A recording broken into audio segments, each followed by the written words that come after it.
ಅಕ್ಕ ಮರುಳಲಂ ನೀವಕ್ಕ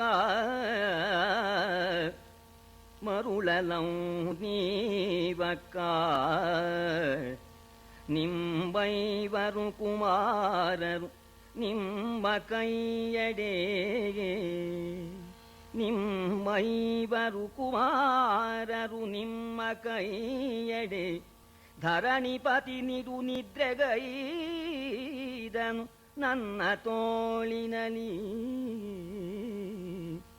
ಸುರವಧುಗಳೊಡನಿರಲಿ ನಿನ್ನಯ ಹರಿಬವೆಲ್ಲದು ಸುರವಧುಗಳೊಡನಿರಲಿ ನಿನ್ನಯ ಹರಿಬವೆಲ್ಲದು ನೋಡು ನೋಡು ತನ್ನಯ ಪರಿಯನು ಈತನ ನಿನಗೆ ಕೊಡೆನು ಎಂದು ಅಂಗಿಗೆರಗಿದಳು.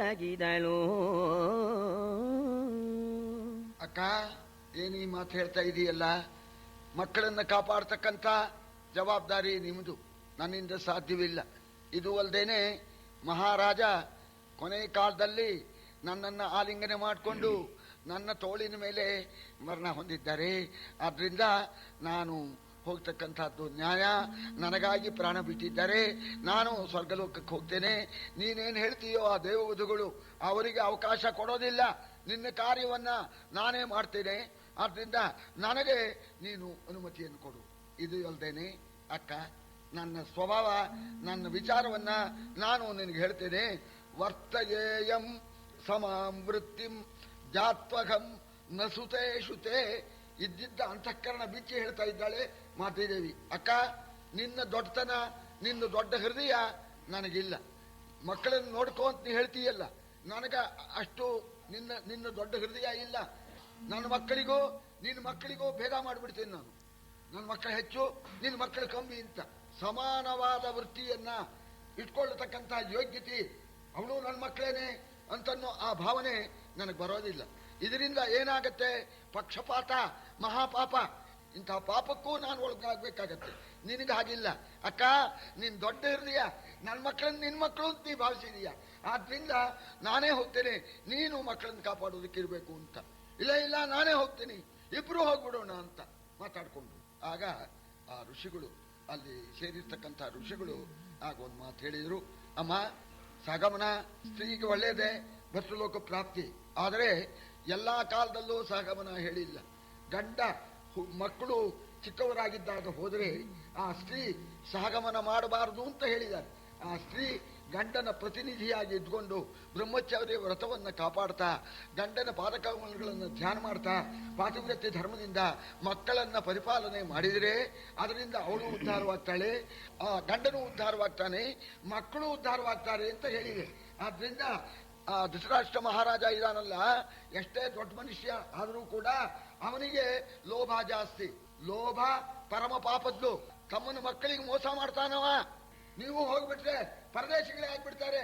ನೀವಿದ್ರೆ ನಿಮ್ ಕಡೆ ನೆಂಟರೆಲ್ಲ ಸಹಾಯಕ್ಕಿರ್ತಾರೆ. ಆಗ ಧೃತರಾಷ್ಟ್ರನಿಗೆ ಅವಕಾಶ ಆಗೋಲ್ಲ. ನೀವು ಹೋಗಬಾರ್ದು. ಇದ್ದು ಮಕ್ಕಳನ್ನ ಕಾಪಾಡಿದ್ರೆ ನಿಮಗೂ ಶ್ರೇಯಸ್ಸು, ಗಂಡನಿಗೂ ಶ್ರೇಯಸ್ಸು, ಮಕ್ಕಳಿಗೂ ಶ್ರೇಯಸ್ಸು ಅಂತ ಋಷಿಗಳು ಹೇಳಿದರು. ಆ ಋಷಿಗಳು ಹೇಳ್ತಕ್ಕಂಥ ಮಾತು ನ್ಯಾಯ. ಆಗ್ಲೇ ನಾ ಹೋಗ್ಬಿಡ್ತೇನೆ, ತಂಗಿ ಮಾದ್ರೆ ನೀನು ಇದ್ದು ಬಿಡು ಅಂತ. ಆಗ ಮಾದ್ರೆ ಹೇಳಿದ್ರು, ಅಮ್ಮ, ಋಷಿಗಳು ಹೇಳಿದ್ರು ಸರಿಯೇನೆ, ನಾ ಇದ್ದಾನೆ ಏನು ಪ್ರಯೋಜನ ಅಂದವಳು. ಮಾದ್ರೆ ಹೇಳ್ತಾ ಇದ್ದಾಳೆ, ನಾ ಇದ್ದಿದ್ರಿಂದ ಏನೂ ಗುಣ ಇಲ್ಲ. ಯಾಕೆ ಗುಣ ಇಲ್ಲ ಅಂತಂದ್ರೆ, ನಾನು ಮೊದಲೇ ಹೇಳಿದ್ನಲ್ಲ, ನಿನ್ನ ಮಕ್ಕಳಿಗೂ ನನ್ನ ಮಕ್ಕಳಿಗೂ ಸಮಾನ ಬುದ್ಧಿ ಮಾಡೋ ಆ ದೊಡ್ಡಷ್ಟಿಗೆ ನಂಗಿಲ್ಲ. ಇದು ಅಲ್ದೇನೆ ಆ ಮಕ್ಕಳಿಗೆ ಬೆಂಬಲ ನಾನು ಅಂದ್ರೆ ಎಷ್ಟು ಮಟ್ಟಿಗೆ ನಾನು ಬೆಂಬಲ? ನಾ ಹೆಣ್ಣು, ನಾ ಏನು ಬೆಂಬಲ ಆಗ್ತೇನೆ? ನಮ್ಮ ಅಣ್ಣ ಇದಾರಲ್ಲ, ಅವರು ಮಾರಿಬಿಟ್ಟಿದಾರ ನನ್ನ ಕಟ್ಕೊಂಡು ಅವರಿಗೇನು ಅಂತ. ನಿನಗಾದ್ರೆ ಹಾಗಲ್ಲ ಅಕ್ಕ, ಸ್ವತಃ ನಿನಗೆ ಬುದ್ಧಿಶಕ್ತಿ ಇದೆ. ಮದ್ದಿದೇವಿ ಹೇಳ್ತಾ ಇದ್ದಾಳೆ, ಸ್ವತಃ ನೀ ಬುದ್ಧಿಶಕ್ತಿ ಉಳ್ಳವಳು, ನಿನಗೆ ಯೋಗ್ಯತೆ ಇದೆ, ಎಲ್ಲಾ ಮಕ್ಕಳನ್ನು ಸಮಾನವಾಗಿ ನೀನು ಕಾಣ್ತೀಯ. ನಿಮ್ಮ ಅಪ್ಪ ಇದ್ದಾರೆ ಕುತ್ತಿ ಭೋಜ, ಅವರು ಬರ್ತಾರೆ, ಸಹಾಯ ಮಾಡ್ತಾರೆ. ಆ ಕಡೆ ಯಾದವರ ಕಡೆಯಲ್ಲಿ ರಾಮ, ಕೃಷ್ಣ, ವಸುದೇವ ಎಲ್ಲ ಇದ್ದಾರೆ. ನೀನು ಹೇಳಿದ್ರೆ ಅವರೆಲ್ಲ ಬಂದ್ಬಿಡ್ತಾರೆ. ಅಕ್ಕ, ಇದೆಲ್ಲ ಯೋಚನೆ ಮಾಡಿ ನಾನು ಹೇಳ್ತಾ ಇದ್ದೇನೆ. ನನಗೆ ಹೋಗೋದಕ್ಕೆ ನೀನು ಮನೆಗೆ ಕೊಡಬೇಕು. ತಾಯಿ ವಾರ್ಷ್ಣೇಯಿ, ನೀನು ಬಹಳ ದೊಡ್ಡವಳಮ್ಮ. ಅಕ್ಕ, ನಾನು ಹೋಗಿ ಬರ್ತೇನೆ ಅಂತ ಹೇಳಿ ಸರಿ ಬೇಡ್ಕೊಳ್ಳೋಣ. ಕುಂತಿದೇವಿಯು ಕೂಡ ಆಗಬಹುದು ಅಂತ ಒಪ್ಪಿ, ಆಗ್ಲಿ ತಂಗಿ ನೀನೇ ಭಾಗ್ಯವತಿ. ಯಾಕೆಂದ್ರೆ ಗಂಡ ಸ್ವರ್ಗಕ್ಕೆ ಹೋಗಿದ್ದಾರೆ, ನೀನು ಹೋಗ್ಬಿಟ್ಟು ಆ ಗಂಡನ ಸಂತೋಷದ ಮುಖವನ್ನ ನೀನು ನೋಡ್ತಾ ಇರ್ತೀಯಲ್ಲ, ಹೋಗಿ ಬಾ ಅಮ್ಮ, ಸ್ವರ್ಗಕ್ಕೆ ಹೋಗು, ಗಂಡನ ಜೊತೆಲಿ ಶಾಶ್ವತವಾಗಿ ನೀನು ಸುಖವನ್ನ ಅನುಭವಿಸು ಅಂತ ಹೇಳೋಣ. ಪತಿಯ ಸಹ ಗಮನದಲ್ಲಿ ಮಾದ್ರಿ ಸತಿ ಶರೀರವ ಬಿಟ್ಟಳು. ಐವರು ಸುತರು ಮುನಿಗಳೀಕೆಯ ತಿಳುಹಿ ಮಾದ್ರಿಗೆ ಜನಪತಿಯ ಸಹ ಗಮನದಲ್ಲಿ ಮತವೆನಿಸಿ ಶವ ಸಂಸ್ಕಾರವನು ವೈದಿಕ ವಿಧಾನದಲ್ಲಿ ಮುನಿಗಳೇ ಮಾಡಿದರು ಮಾದ್ರಿ ವನಿತೆ ತನ್ನ ಕುಮಾರರಿಬ್ಬರ ತನುಜನೀಸಲಹೋ ಎಂದು ಕೊಟ್ಟಳು ಧರ್ಮಜನ ಕರೆದು.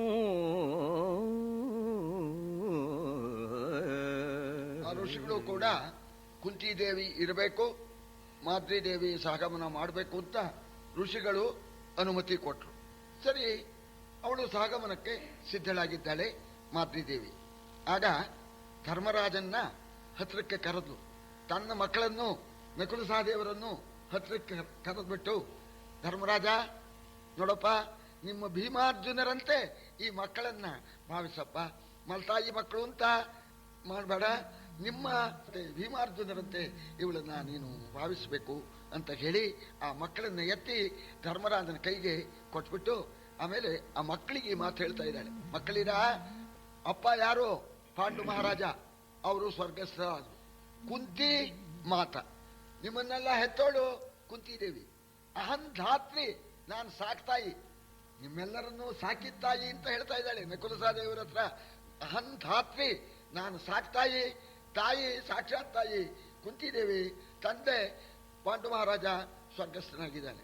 ತಂದೆ ಹೋದ ಮೇಲೆ ಜ್ಯೇಷ್ಠ ಭ್ರಾತೃ ಇದಾನಲ್ಲ ಅಣ್ಣ, ಅಣ್ಣನೇ ತಂದೆ ಅಂತ ಹೇಳಿ ಹೇಳ್ತಾರೆ. ನಿಮ್ಮ ನಾಲ್ವರಿಗೂ ಇಲ್ಲಿಂದ ಮುಂದೆ ಧರ್ಮರಾಜನೇ ತಂದೆ ಅಂತ ಹೇಳಿ ಆ ಮಕ್ಕಳಿಗೂ ಹೇಳಿಬಿಟ್ಟು ಸಹಗಮನಕ್ಕೆ ಸಿದ್ಧಳಾಗಿದ್ದಾಳೆ ಮಾದ್ರಿದೇವಿ.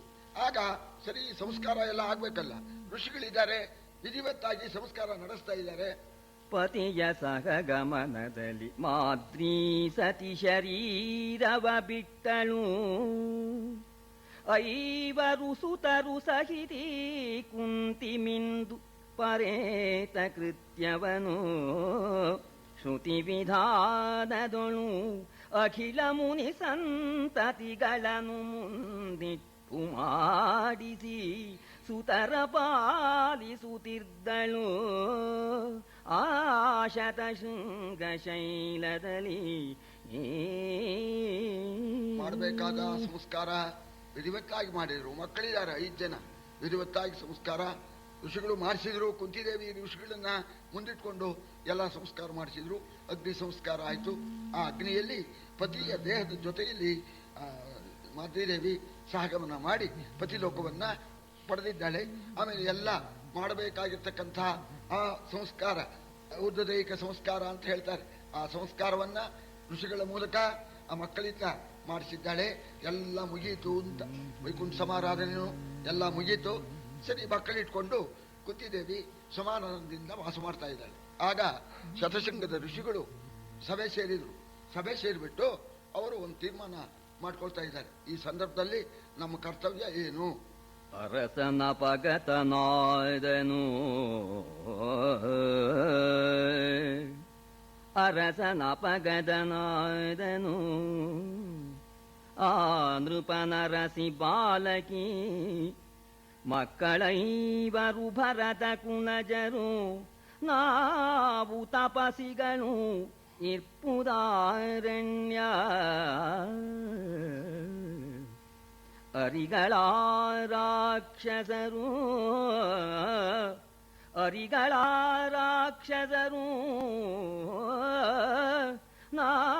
ನಾವಿನ್ನಿರಿಸುವುದು ಮತವಲ್ಲ. ಹಸ್ತಿನಪುರದೊಳೊಪ್ಪಿಸಿಬಹುದು ಮತವೆಂದುದು ಮುನಿಸ್ತೋಮ.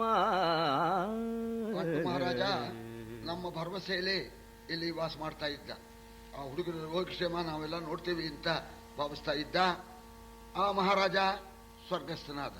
ಹುಡುಗರು ಚಿಕ್ಕ ಪುಟ್ಟ ಮಕ್ಕಳು. ಹೋಗ್ಲಿ, ರಾಣಿ ಅವಳು ಚಿಕ್ಕ ವಯಸ್ಸೆ, ಕುತ್ತಿಗೂ ಇನ್ನೂ ಚಿಕ್ಕ ವಯಸ್ಸೆ, ಅರಣ್ಯದ ವಾಸ. ಆ ಹುಡುಗರು ಇನ್ನೂ ದೊಡ್ಡವರಾಗಿಲ್ಲ. ಸರಿ, ಇಲ್ಲಿ ರಾಕ್ಷಸರುಗಳು ಕಾಟ. ಯಾವ ಸಂದರ್ಭದಲ್ಲಿ ಹೇಗೋ ನಾವು ತಪಸ್ಸಿಗೆ ಕೂತ್ಕೊಂಡ್ಬಿಡೋದು, ತೀರ್ಥಯಾತ್ರೆ ಮಾಡಿಬಿಡೋದು, ಇದೆಲ್ಲ ರಕ್ಷಣೆ ನಾವು ವಹಿಸ್ಕೊಳ್ಳೋದಕ್ಕೆ ಸಾಧ್ಯವಿಲ್ಲ. ಆದ್ದರಿಂದ ಇವರ ಅರಮನೆ ಇದೆ, ಹಸ್ತಿನಾವತಿ ಇದೆ, ಭೀಷ್ಮ ಮತ್ತು ಧೃತರಾಷ್ಟ್ರ, ವಿದುರ ಎಲ್ಲ ಇದ್ದಾರೆ. ಅವರಿಗೆ ನಾವು ಇವರನ್ನ ಒಪ್ಪಿಸಿಬಿಟ್ರೆ ಆಗ ನಮ್ಮ ಜವಾಬ್ದಾರಿ ತೀರಿದ ಹಾಗಾಗತ್ತೆ. ಏನ್ ಹೇಳ್ತೀರಿ ಅಂತ ಋಷಿಗಳು ಓ ನ್ಯಾಯ ಅಂತರು.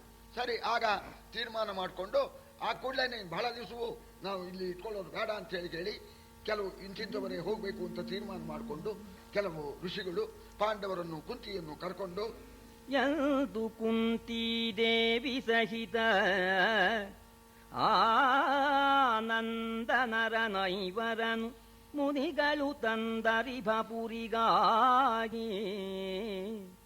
ಭೀಷ್ಮಾದಿಗಳಿಗೀಗದನ ಮುಂದೆ ಸೂಚಿಸಲು ಉತ್ಸವದಿ ತಿರುವಂದರನಿಬರು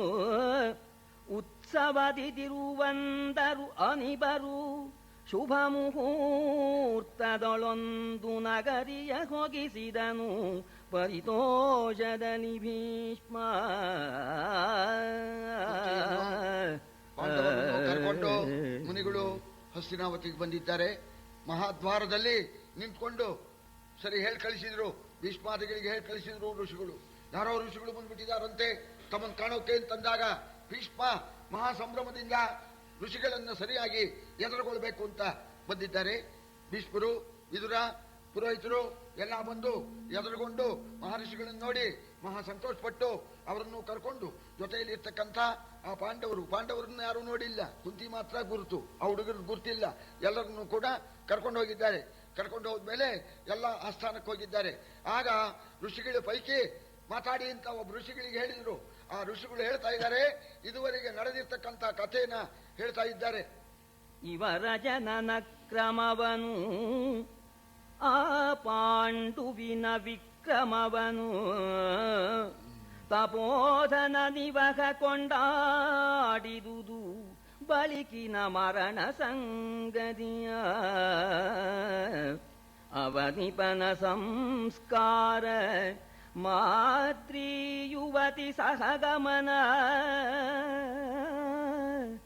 ಅವನಿಪನ ಸಂಸ್ಕಾರ ಮಾತೃ ಯುವತಿ ಸಹಗಮನ ಊರ್ಧ್ವರೇಹಿಕ ವಿವಿಧ ಕೃತ್ಯವನು ಈ ಪ್ರಪಂಚವನು ಅವರಿಗರುಹಿದರು. ಎಲ್ರಿಗೂ ಪಾಂಡುವಿನ ಮಕ್ಕಳು ಅಂತ ಗೊತ್ತಾಗಬೇಕಲ್ಲ. ಶಾಪಗ್ರಸ್ತನಾದ ಪಾಂಡುವಿಗೆ ಹೇಗೆ ಮಕ್ಕಳಾಯ್ತು ಅಂತ ಇದೆಲ್ಲ ಬರಬೇಕಲ್ಲ. ಆ ಕಥೆನೆಲ್ಲ ಹೇಳಿದ್ರು. ದೂರ್ವಾಸರು ಮಂತ್ರೋಪದೇಶ ಕೊಟ್ಟಿದ್ರು. ಆ ಕುಂತಿದೇವಿ ಪಾಂಡುವಿನ ಅನುಜ್ಞೆಯಿಂದ ದೂರ್ವಾಸರು ಕೊಟ್ಟ ಮಂತ್ರವನ್ನು ಹೇಳಿ ದೇವತೆಗಳಿಂದ ಈ ಮಕ್ಕಳನ್ನ ಪಡೆದಿದ್ದಾಳೆ ಅಂತ ಒಬ್ಬೊಬ್ಬರಾಗಿ ತೋರಿಸ್ತಾ ಇದ್ದಾರೆ. ಧರ್ಮಾತ್ರಾಪ ಯುಧಿಷ್ಠಿರಂ, ಇಗೋ ಇವನೇನೇ ಹಿರಿ ಮಗ, ಇವನ ಹೆಸರು ಧರ್ಮರಾಜ ಅಂತ, ಧರ್ಮಮೂರ್ತಿ. ಯಮಧರ್ಮರಾಜನಿಂದ ಯುಧಿಷ್ಠಿರ ಅಂತ ಇವನಿಗೆ ಹೆಸರು. ಈ ಧರ್ಮರಾಜನ್ನ ಆ ಧರ್ಮರಾಜನಿಂದ ಪಡೆದಿದ್ದಾರೆ. ಪವನತೋ ಭೀಮಂಚ ಭೀಮಂ ದ್ವಿಷಾಂ, ವಾಯುದೇವರಿಂದ ಮಹಾಪರಾಕ್ರಮಶಾಲಿಯಾದ ಸತ್ವಶಾಲಿಯಾದ ಭೀಮ ಅನ್ನೋ ಹೆಸರಿನ ಈ ಭೀಮನ್ನ, ಭೀಮ ಅಂದ್ರೆ ಭಯಂಕರ, ಈ ಭೀಮನ್ನ ವಾಯುದೇವರಿಂದ ಪಡೆದಿದ್ದಾಳೆ ಕುಂತಿದೇವಿ ದೂರ್ವಾಸರ ಮಂತ್ರದಿಂದ. ಜಿಷ್ಣೋರ್ಜಿಷ್ಣುಂ ಅತೀವ ಧೃಷ್ಟು ಮನಗ ಕುಂತಿ ಮುನೇರ್ವಿದ್ಯೆಯ, ಮುನಿಗಳ ಆ ಮಂತ್ರವಿದ್ಯೆಯಿಂದ, ಆಮೇಲೆ ದೇವೇಂದ್ರನಿಂದ ಜಿಷ್ಣೋಹೋ, ದೇವೇಂದ್ರದಿಂದ ಜಿಷ್ಣು ಜೈಶೀಲ, ಅತೀವ ಧೃಷ್ಟುಂ ಮೂರು ಲೋಕಕ್ಕೂ ಹೆಚ್ಚಾದ ಪರಾಕ್ರಮಶಾಲಿ. ಜಿಷ್ಣು ಅಂದ್ರೆ ಅರ್ಜುನ, ಈ ಅರ್ಜುನನ್ನ ಪಡೆದಿದ್ದಾಳೆ. ಅನ್ಯಾಸಾಪಿ ತಯೈವ ತತ್ರ ನಕುಲಂ ರೂಪಾಸ್ಪದಂ. ಆಮೇಲೆ ಅದೇ ಕುಂತಿದೇವಿ ತಂಗಿಯಾದ ಮಾತ್ರಿಗೆ ಮಂತ್ರವನ್ನು ಕೊಟ್ಟಲು, ಉಪದೇಶ ಮಾಡಿದ್ಲು.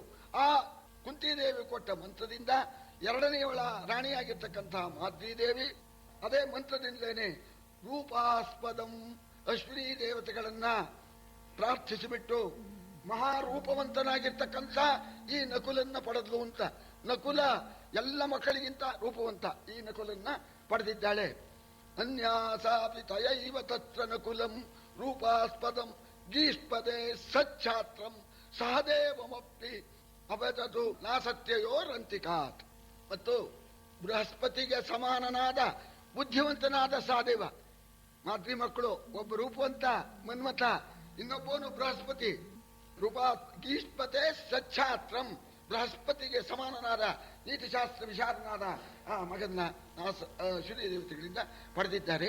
ಹೀಗೆ ಕೆಲವು ದಿವಸ ಸುಖವಾಗಿತ್ತು. ಒಂದು ದಿವಸ ಹೀಗಾಯ್ತು ಅಂತ ಋಷಿ ಶಾಪದಿಂದ ಪಾಂಡು ಮಹಾರಾಜ ಹೋಗಿದ್ದು. ಆಮೇಲೆ ನಾವೆಲ್ಲ ಇದ್ಕೊಂಡು ಸರಿಯಾದ ಸಂಸ್ಕಾರ ನಡೀಬೇಕು ಅಂತ ವಿಧಿವತ್ತಾಗಿ ನಾವೆಲ್ಲ ಸಂಸ್ಕಾರ ಮಾಡಿದೇವಪ್ಪ. ಎಲ್ಲ ಮಾಡಿ ಅರಣ್ಯದಲ್ಲಿ ರಾಕ್ಷಸರ ಕಾಟ ಅಂತ ಹೇಳಿ ನಿಮ್ಮ ರಕ್ಷಣೆಗೆ ಒಪ್ಪಿಸ್ಬೇಕು ಅಂತ ಹೇಳಿ ನಾವು ಕರ್ಕೊಂಡು ಬಂದಿದ್ದೇವೆ. ಭೀಷ್ಮರೇ, ನಿಮ್ಮ ಮೊಮ್ಮಕ್ಕಳು ಮರಿಮಕ್ಕಳು ಭೀಷ್ಮ ಮಗ ಧೃತರಾಷ್ಟ್ರ, ಪಾಂಡು ಧೃತರಾಷ್ಟ್ರ ಅವರು ಮಕ್ಕಳು, ಅವರ ಮಕ್ಕಳು ಸರಿಯ ಮೊಮ್ಮಕ್ಕಳನ್ನ ಭೀಷ್ಮರು ವಹಿಸಿದ್ರು. ಆಗ ಭೀಷ್ಮರು ಪಾಂಡು ಹೋಗಿದ್ದಕ್ಕಾಗಿ ದುಃಖಪಟ್ರು. ಭೀಷ್ಮರು ಒಬ್ಬರಲ್ಲ, ಎಲ್ಲರೂ ದುಃಖಪಟ್ರು. ಪಾಂಡು ಹೋಗಿದ್ದಕ್ಕೆ ದುಃಖನೂ ಪಟ್ರು. ಈ ಮಕ್ಕಳು ಇವರನ್ನು ನೋಡಿ ಸಂತೋಷವನ್ನು ಪಟ್ಟಿದ್ದಾರೆ.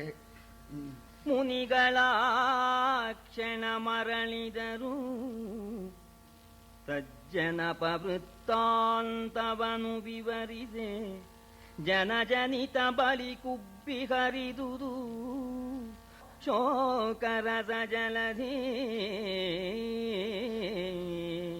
ಜನಪಧೃತ ರಾಷ್ಟ್ರಾದಿ ಬಾಂಧವ ಜನ ಪುನಃ ಸಂಸ್ಕಾರದಲ್ಲಿ ಭೂಪನನು ದಹಿಸಿದರು.